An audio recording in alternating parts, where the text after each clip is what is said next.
Всеки от нас има мечта за дом, където да диша свободно. Тук, в Купкавакум, на брега на Черно море, тя вече става реалност.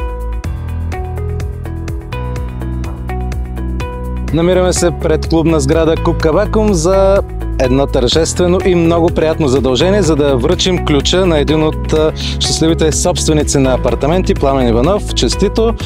Какви са първите ви впечатления от тази сграда? Избънаха на моя меч да се будя сутрин от шума на вълните и мириса на море. Също като в рекламата. Точно, да. Да влезем тогава и вътре в сградата. Да.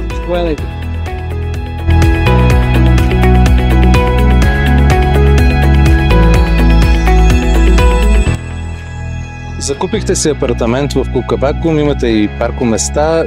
Как смятате да използвате това жилище? Като ваканционно, лятото около 2-3 месеца да идваме. Просто като второ жилище? Да, като второ жилище и зимата малко по-рядко, но не за инвестиция, за удоволствие. Като гледам това море, удоволствието май ще е голямо. Да, и най-важното е, че след една минута съм на плажа. Имате ли вече контакт с съседите? Говорите ли с тях? Имам, да. Видяхме се, помагаме си с майстори. И така, имам се, разбирам се. Тоест става общество и тук? Става общество, всички са усмихнати, най-важното, което и сме като едно семейство.